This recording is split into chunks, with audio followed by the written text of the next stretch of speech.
Olá, bem-vindo ao podcast Saúde da Pelecast, uma produção da Psoríase Brasil. O programa de hoje é especial e faz parte da nossa campanha pela conscientização da dermatite atópica. Dia 23 de setembro é o Dia Nacional de Conscientização da Dermatite Atópica e a associação se une a uma iniciativa trazendo informação séria aos pacientes. Este episódio conta com o apoio da Sanofi. Eu sou a jornalista Ana Paula Dixon e tenho a satisfação de receber a doutora Clarissa Prati, médica dermatologista, especializada em doenças crônicas e autoimunes de pele. A doutora Clarissa tem um vasto currículo e é membro do Conselho Científico da Psoríase Brasil. Doutora Clarissa, muito obrigada por participar do nosso podcast. Obrigada, Ana. Obrigada a todos. E é sempre um prazer contribuir para esclarecimentos sobre as doenças de pele. Aliás, tu participas muito, né, da Psoríase Brasil, contribui horrores com o conhecimento. Vamos começar falando sobre como identificar o que é a dermatite atópica. A dermatite atópica é uma alteração crônica da pele que pode iniciar lá na infância, mas também na vida adulta, e ela é caracterizada basicamente por pele mais ressecada e coceira.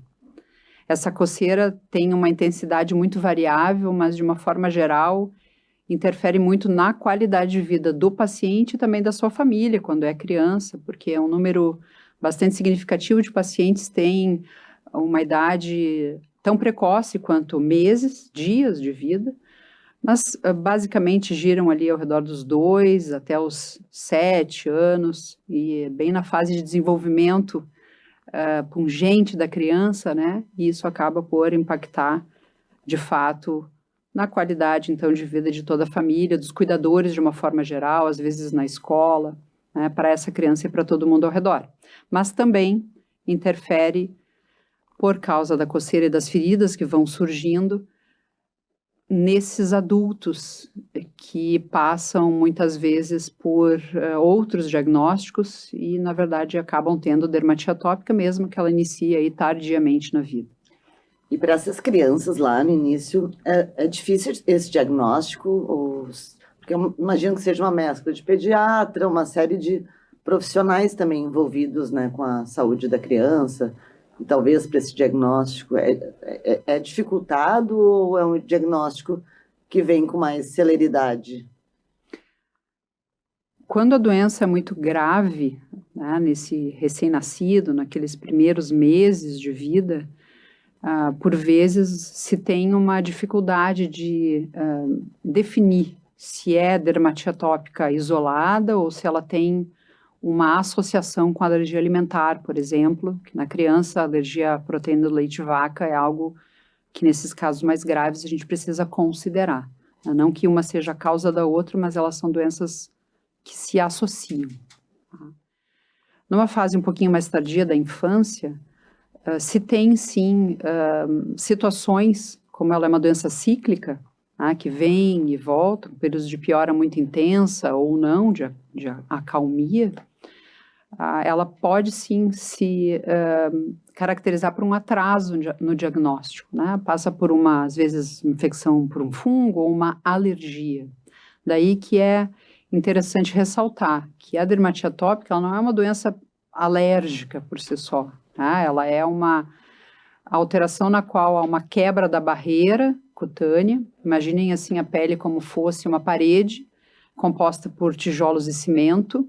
Então, os tijolos são as células, o cimento é esse complexo de ligações entre as células, e esse cimento, ele está alterado, perfurado, como se fossem furinhos numa parede. E por esses furinhos, permeiam ali substâncias do meio externo, bactérias que a gente tem na nossa própria pele, micro-organismos de uma forma geral, fungos, vírus.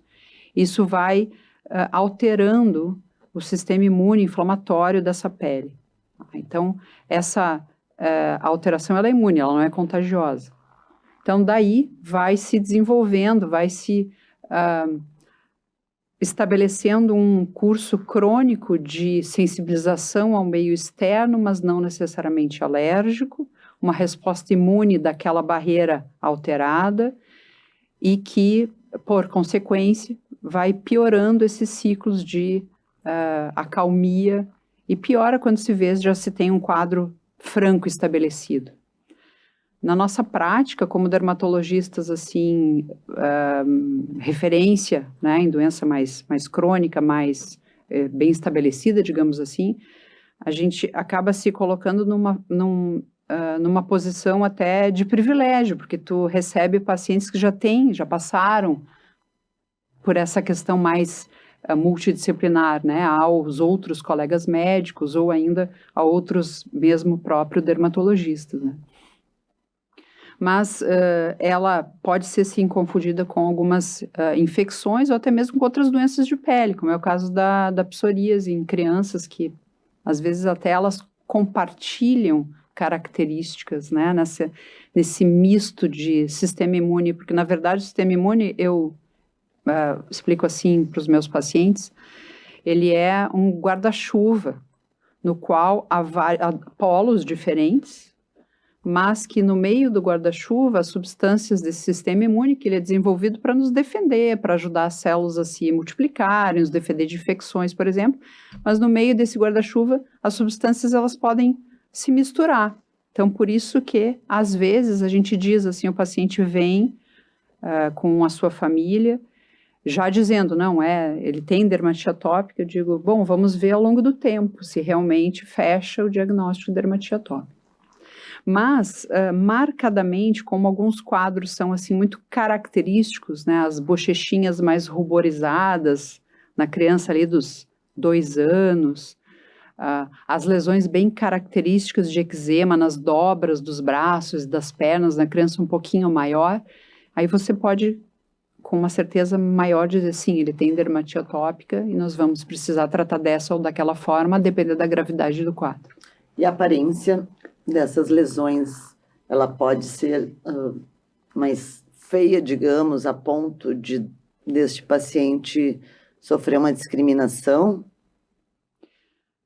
Todas as doenças de pele, elas são caracterizadas por lesões que aparecem, né? Seja nas pernas, nos bracinhos da criança, ou mesmo do adulto, na face.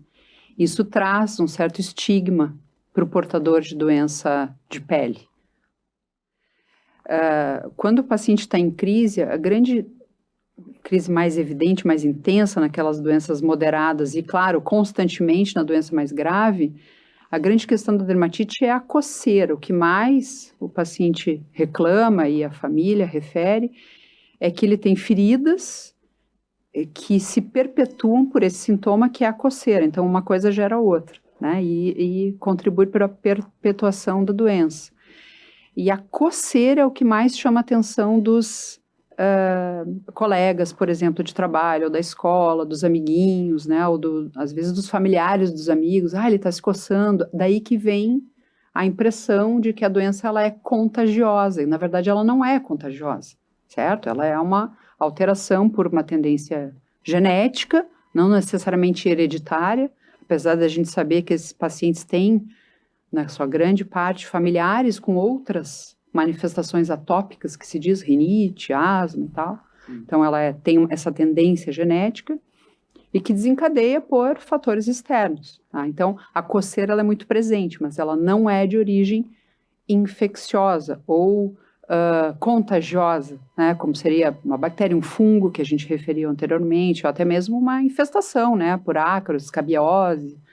Inclusive, alguns pacientes são tratados sucessivamente para escabiose, que é sarna, que é uma alteração que é bem frequente, né, no meio, quando na verdade o paciente não tem escabiose sarna. Ele pode até se contaminar, mas a base dele é a dermatite atópica. E essa coceira, ela é, por vezes, tão intensa que o paciente passa todos os momentos do seu dia se coçando.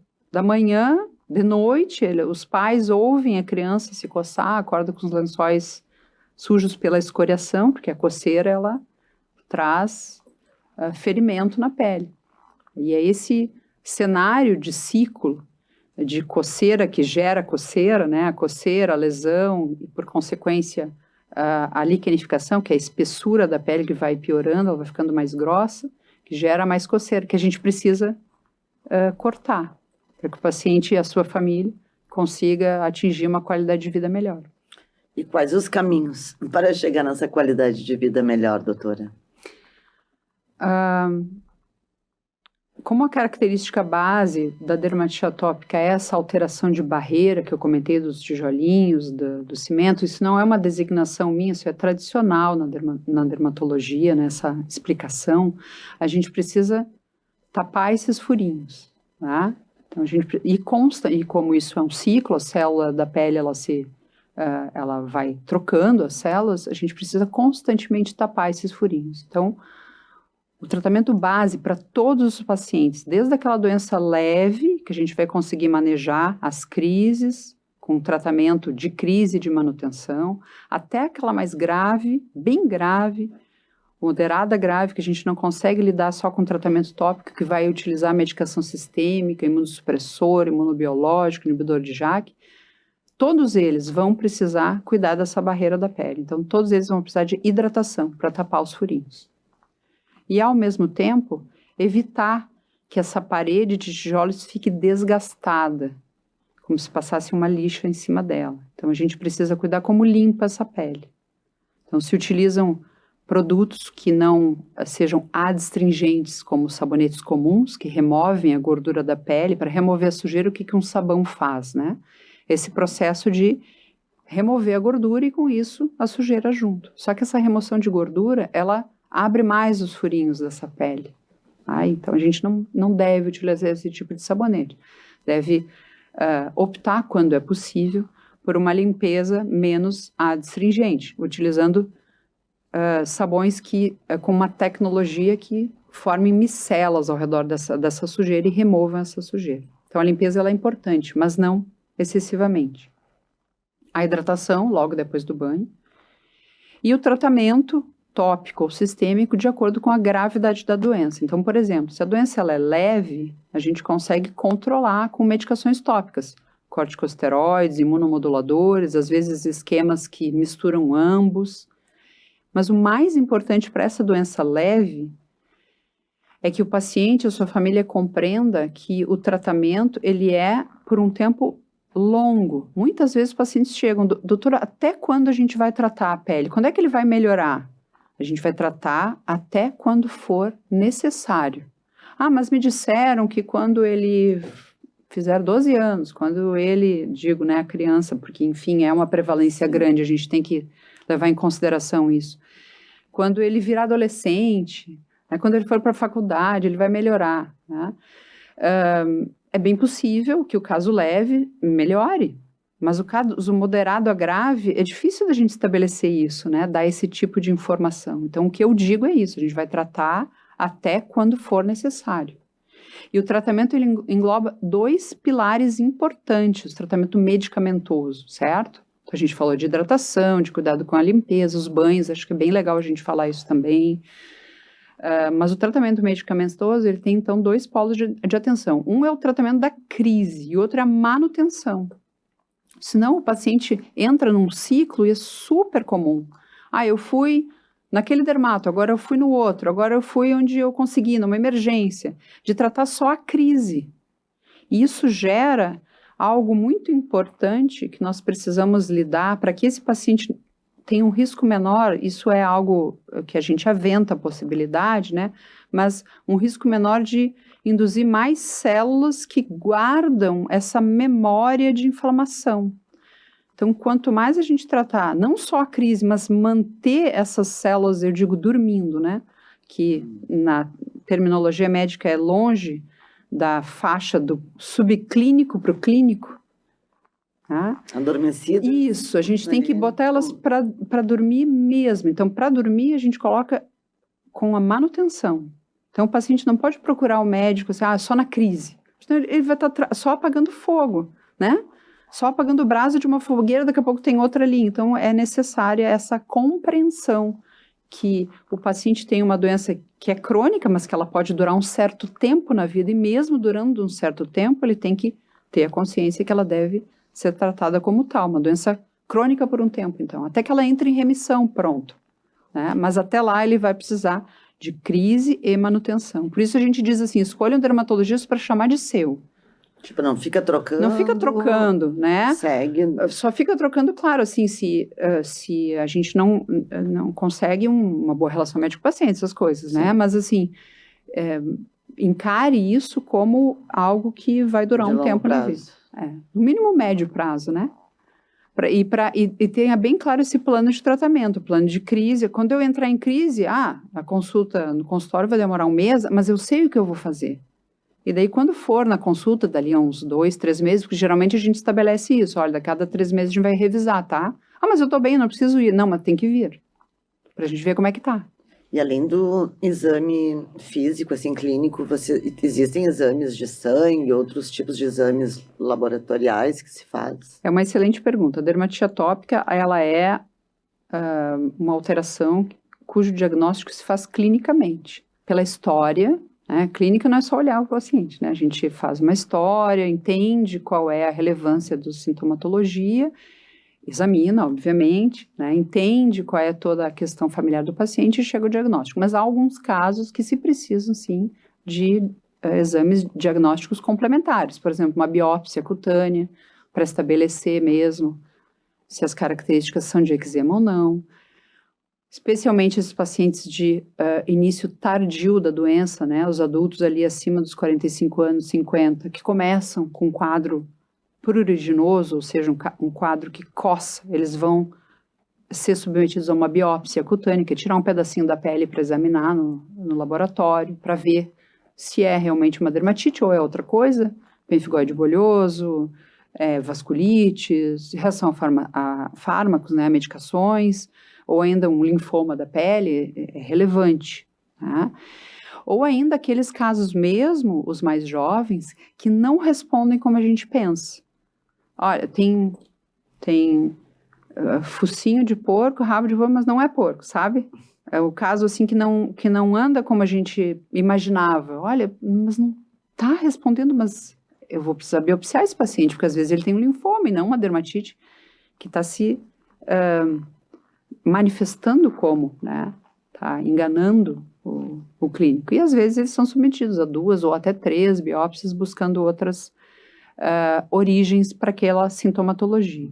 Exames de fungos, eventualmente a gente precisa fazer, até para casos em que a manifestação é mais, a gente chama cérvico-facial, né? Daqui para cima, assim, no pescoço, na cabeça, cuja contribuição de um fungo que mora com a gente, que é a malacésia, é bastante importante, a gente precisa também tratar, regular um pouquinho isso aí.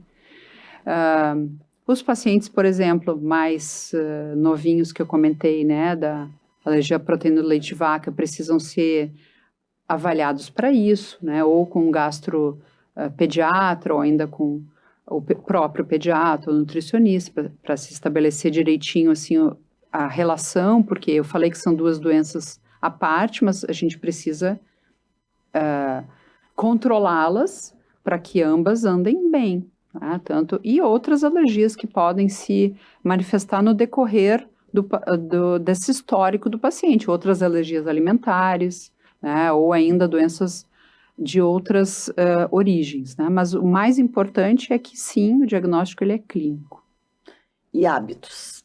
Hábitos e alimentos. Existem hábitos que vocês sugerem que os pacientes sigam, talvez na hora da crise ou para, não sei, evitar, eu creio que seja um pouco difícil, mas em todo caso. E alimentos também que possam ser agravantes ou mesmo auxiliares nessa jornada. Hábitos de uma forma geral. O paciente precisa se conscientizar de cuidar dessa parede aí de tijolos e cimento, então o banho ele precisa ser rápido. E a temperatura? A temperatura é uma briga, né? Porque assim, onde é mais frio é difícil de convencer, principalmente uma criança ou um paciente de uma forma geral, tomar um banho mais de morno para frio, é difícil, bem difícil, né? Então, o que eu digo, o banho deve ser morno, sim, definitivamente deve ser, mas o importante é que ele seja rápido. Entra no banho, molha, ensaboa onde precisa, né? couro cabeludo, claro, orelhas, rosto, região cervical, mãos, pés, genitália, axilas, e acabou, não precisa tomar aquele banho cheio de sabão, né? Mesmo esses de tecnologia diferente de um sabonete comum, tá? E hidratar logo depois do banho. Então, é um hábito, assim, que precisa ser criado e é necessário que a criança, principalmente o adulto, é mais fácil, porque ele mesmo incorpora e ele se convence que tem que fazer. Agora, a criança é um pouco mais complicado, mas eu digo assim, no consultório, e a gente comenta com os residentes que é assim, é que nem escovar os dentes. Lá, quando você começou a escovar os dentes, nem lembrava, né, como é que era, vinha lá o pai e a mãe, tem que escovar os dentes, ou a professora, né, ou a tia, a avó, a cuidadora, tem que escovar os dentes, ou o cuidador, né, tem que escovar os dentes. Essa questão do banho, da hidratação é a mesma coisa. Hábitos de vida saudável de uma forma geral, né? Controle de peso, super importante, independente da origem da dieta, extremamente relevante, né? Atividade física para que se controle um fator muito importante nas doenças cutâneas de uma forma geral, e na dermatite atópica não é diferente, que é ansiedade, estresse. É difícil a gente dizer, né? Controle seu estresse. Com o quê? A pessoa ali... Né? A pessoa está ali ansiosa. Exato, ela está se coçando, não consegue dormir, não consegue descansar. Controlar como, né? Então, tem que tratar a doença, mas... Tratar também o estresse. Tratar também essas... o que, por vezes, tem relação, né? O que vem antes, o que vem depois, mas esse transtorno de ansiedade generalizado que tem uma incidência muito... Tem muitas pessoas com isso na população, e às vezes crianças, né? Então elas precisam ser manejadas para isso também. E a grande forma de manejar o estresse, que seja a ansiedade, é a atividade física, ela ajuda bastante. Doutor, inclusive, teu pós-doutorado é em psiquiatria, né? E eu já te conhecendo, sei que é uma longa jornada com pacientes com doenças crônicas e autoimunes de pele. Essa ligação da psiquiatria também é para auxiliar, tu foste estudar isso assim para trabalhar, imagino eu, junto com todos esses transtornos que a gente sempre fala e ressalta aqui na Psoríase Brasil, o quanto essas doenças também causam essas questões psicológicas, esses desconfortos. Conta um pouquinho como é que tu trabalhas isso, como é que tu fazes com os teus pacientes, ou até de repente, aquele paciente meu Deus, não consegue dormir uma noite inteira, é impossível que a pessoa esteja bem no dia seguinte, né? E assim sucessivamente, pior ainda. Como é que tu conduzes isso, assim, no teu dia a dia como médica? O foco de atenção, então, desses pacientes, ele deve ser multidisciplinar, a grande parte deles, né? Especialmente as crianças, mas também os adultos. Então, quando eu falo em multidisciplinar, eu comento assim... não é multidisciplinaridade necessariamente dentro do meio médico, né?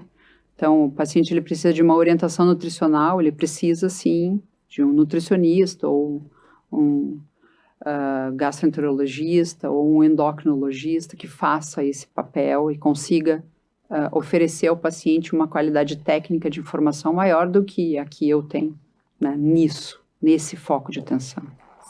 Um educador físico que seja para auxiliar, né, no processo de se apaixonar por uma atividade física, que é importante num adulto. A criança é mais fácil, né, porque vai assim para N atividades, coloca na escolinha e tal, mas depois de adulto é difícil de tu fazer um reboot, né, reiniciar esse processo. O foco de atenção psíquico, ele começa assim numa entrevista, ao menos na minha prática, de primeira consulta ou ainda na sequência, né? A gente faz perguntas-chave para compreender se aquele paciente precisa de um auxílio imediato ou não. Às vezes o imediato a gente mesmo faz com medicação, se é o caso, né? Se avalia algo assim, mas o ideal é que ele tenha uma abordagem medicamentosa e até psicoterapêutica, de novo, com um profissional, com técnica para isso, né? O meu objetivo no pós-doutorado, eu fui premiada, na verdade, com essa possibilidade de desenvolver um estudo muito legal que já era uma linha de pesquisa de pessoas lá na psiquiatria, no grupo de ansiedade, que lidava com transtorno de escoriação, que eu chamo, assim, bem simplesmente no consultório, de futricar na pele, de Aquelas mexer. pessoas que ficam Mexe assim. na feridinha e tal, que tem tudo a ver com a doença de pele que a gente está falando hoje, né? Porque a dermatite atópica, ela é pruriginosa, ela coça por si só. Não é que a pessoa futrica, ela coça, né? Mas, às vezes, ela está associada, principalmente quem tem prurigo nodular, que é uma manifestação... O que é um problema? Então, vou explicar, tá? É uma manifestação presente em alguns pacientes que têm dermatite atópica e, às vezes, ele é isolado, só ele. São nódulos na pele, ao contrário, a dermatite atópica é uma placa, certo? É uma mancha vermelha, infiltrada, quer dizer, inchadinha para dentro, grossa a pele, às vezes. Ela pode ter líquido ou não, quando ela está mais em atividade, escoriada pela coçadura.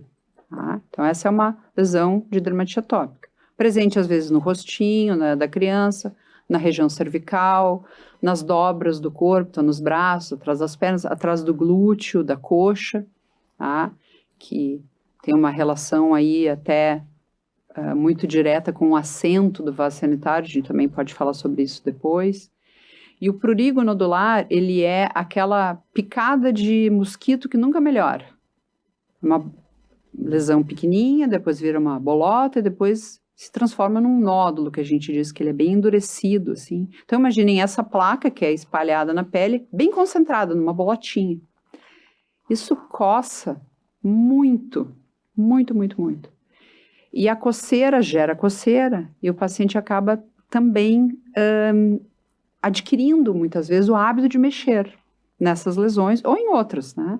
Isso está presente em outras doenças de pele também, quem tem acne, né, espinhas, futrica na pele. Então, o objetivo do estudo era justamente desenvolver um método de aplicar uma técnica, né, de reversão de hábito, de mudança desse hábito de mexer nas lesões. E com isso, claro, a gente acaba entrando em contato com terminologias e outras abordagens, né, porque a psiquiatria é bárbara, assim, é muito legal, assim, a especialidade. E contribui para a minha prática. Então, sim, porque a gente está hoje falando aqui de dermatite atópica, mas tu trabalhas com inúmeras doenças autoimunes de pele, né? Isso.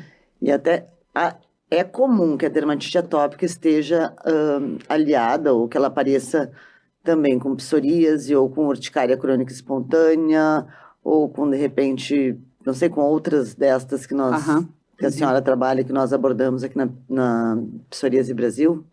A dermatite atópica é mais comumente relacionada a outras doenças do espectro atópico. O que é isso? Quem tem dermatite tem mais asma, pode ter asma associada, rinite alérgica, que inclusive com o tempo mais complicado que se tem úmido, é muito prevalente, né? Tem várias vezes o paciente vai ter crise de rinite. Alergia alimentar, que eu comentei. Às vezes, doenças mais graves dessa região, que são os pólipos dentro da região de via aérea superior. Então, é mais comum esofagite eosinofílica também, que é uma doença, assim, bastante relevante do esôfago, que infiltra o esôfago. Seria que é esse uma comorbidade? Tubo. Exato. São doenças que podem estar associadas à dermatite atópica, mas todas desse espectro da atopia. Alguns pacientes podem ter dermatite atópica e doenças outras imunes, desse guarda-chuva que eu comentei, doença inflamatória intestinal, por exemplo, extremamente grave, relevante, e às vezes é difícil de tratar as duas juntas, vitiligo, psoríase. Né? Às vezes é muito interessante, a gente trata o paciente com psoríase e ele faz um switch, que a gente diz, né? Ele muda o lado desse guarda-chuva. De um lado tem a psoríase, do outro tem a dermatite. A gente trata a psoríase, ele começa ou por uma reação ao medicamento, ou ele abre um quadro mais eczematoso, a gente tem que trocar o medicamento. Então, quando a gente fala do sistema imune e eu descrevo ele como um guarda-chuva, é bem isso mesmo, tá tudo ali muito próximo, né?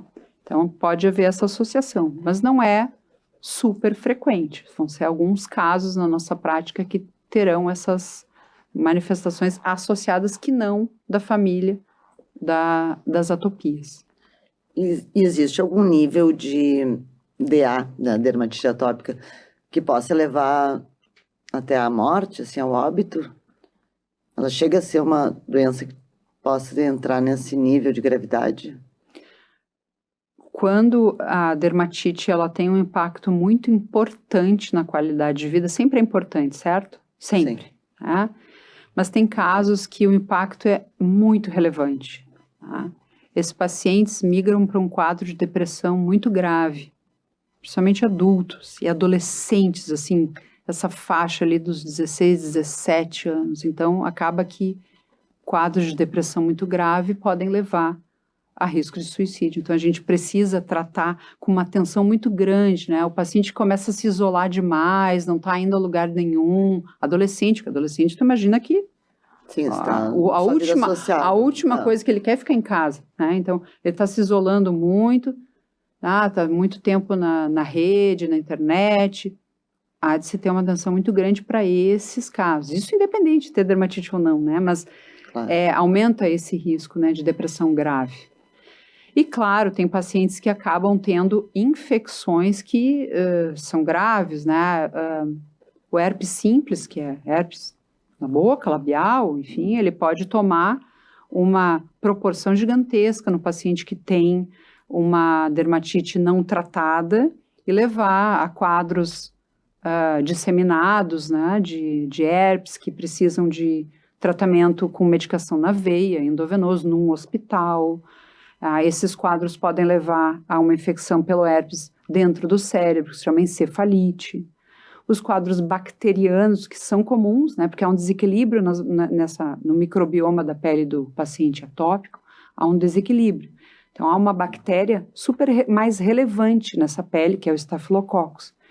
E ele pode levar a quadros de infecção bacteriana graves, que são as erisipelas, as celulites de qualquer parte, às vezes facial, o paciente tem celulite, tem que internar. Então, ela por si só, a dermatite, não traz um risco de vida, tá? Mas as complicações da dermatite podem sim trazer. Mas o mais importante nesse sentido é que, assim, o paciente que se coça permanentemente, ele já tem uma vida extremamente sofrida, então ele merece tratamento por si só, entende? Não que essa doença leve, como é um câncer, por exemplo, a um risco de morte mais grave. Né? Exatamente. E doutora, hoje o que nós temos no Sistema Único de Saúde e também nos planos privados, se é que há tratamentos direcionados a esses pacientes? Existem? Quando a gente fala de tratamentos sistêmicos de doença moderada grave, geralmente esses tratamentos começam com imunossupressores, fototerapia, imunossupressores, e culminam nessas classes de medicamentos que são os imunobiológicos e os inibidores de ionosquinase, que estão agrupados, assim, em uma fase de tratamento que a gente chama de alto custo, tá? Então, no Sistema Único de Saúde, existe um projeto que está em andamento, né, que é um programa de diretrizes clínicas de tratamento, que possivelmente venha a englobar não só esses, mas também os imunossupressores e até mesmo os tratamentos tópicos, porque nós precisamos compreender que é uma doença, como eu falei anteriormente, que necessita de manejo de crise de manutenção, então o paciente vai precisar de medicamento, mesmo que tópico, às vezes em quantidade generosa, por bastante tempo. Tá? Então, isso está em andamento na rede pública. Tá?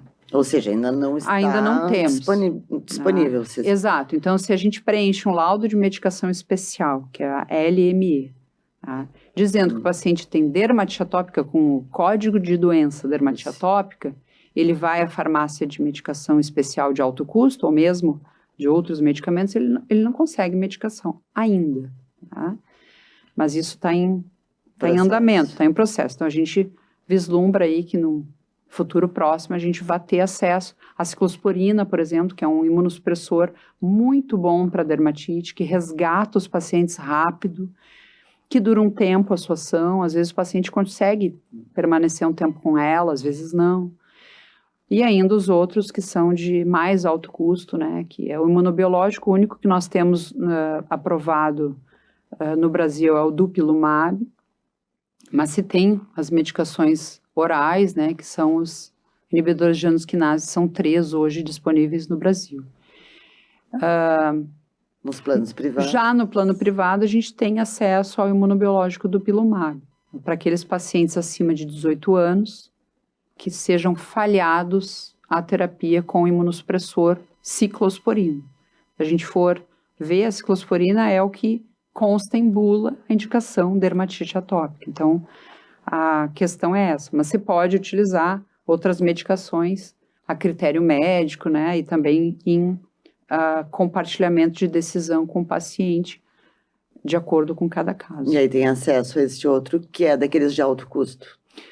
Se o paciente falha, Se falhar com ou tem alguma contraindicação. Às vezes o paciente não pode utilizar a ciclosporina porque tem, enfim, a ciclosporina é muito interessante, mas ela tem uma questão que é o cuidado com o funcionamento dos rins, né? Ou às vezes da medula óssea, mas basicamente dos rins. Então, se o paciente tem uma hipertensão arterial, pressão alta, que trata com diversas medicações, pode ser, né, uma contraindicação para se iniciar a ciclosporina, para também não ter um risco de outras manifestações e doenças devido ao medicamento que se usa, né? Daí migra direto para um imunobiológico, que é o Dupilumab. E doutora Clarissa, com toda a sua trajetória na área médica, por muitos anos, segues no Hospital São Lucas da PUC, aqui em Porto Alegre, na coordenação da dermatologia. Sim, a gente segue lá, contribuindo aí para a formação de novos residentes, né, nos residentes, para os novos dermatologistas que estão aí, orientando sempre, né, relacionado principalmente a essas manifestações lá na criança, mas também nos adultos. Eu faço parte do Centro de Doenças Autoimunes lá do Hospital São Lucas também, onde a gente recebe esses pacientes, né, com manifestações graves de pele que acabam utilizando medicamentos de alto custo, né? Isso é uma demanda necessária, a gente precisa tratar esses pacientes, né? Dentro do processo de funcionamento do SUS, para o posto e o direcionamento. Sempre essa necessidade, né, do Sistema Único de Saúde aqui no Rio Grande do Sul tem um funcionamento que é bem azeitado, assim, funciona, né? E claro, também nos demais pacientes de rede privada, operadores de saúde, planos de saúde, a gente também atende lá.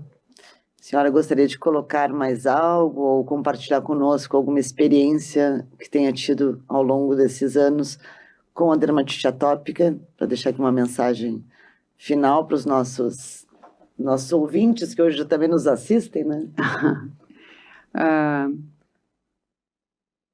Eu quero dizer, assim, que toda doença de pele, ela precisa ser tratada por ela mesma, independente dela ter comorbidades ou não, complicações ou não, porque, de novo, o paciente, desde a criança até o adulto, ele tem um impacto na qualidade de vida muito relevante, muito, né? A pele é a nossa literalmente cara, às vezes, né, para conseguir estabelecer relações interpessoais, para a gente poder se desenvolver como pessoas, né, como crianças, como profissionais, levar uma vida produtiva, né, e que gere resultados positivos não só para a gente, como também para as pessoas que estão ao nosso redor, nossos familiares e também a comunidade, para a gente contribuir, né, trazer de volta todo esse trabalho que a gente faz internamente para a comunidade, para aqueles que estão ao nosso redor.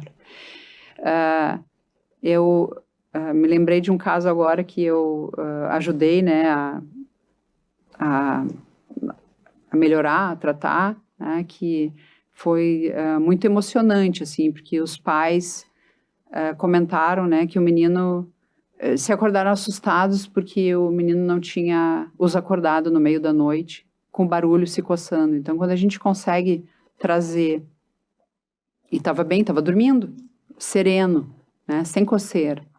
Então, a gente recebe as fotos dos pacientes, assim, agradecimento, às vezes publicação no Instagram de conquistas. Legal.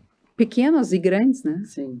que trazem tanta satisfação para a gente, que é muito mais do que só um retorno ali direto na consulta, como esse. Eu me sinto hoje assim, e espero que os nossos residentes lá no hospital também se transformem em replicadores, né, dessas conquistas na área que eles forem atuar.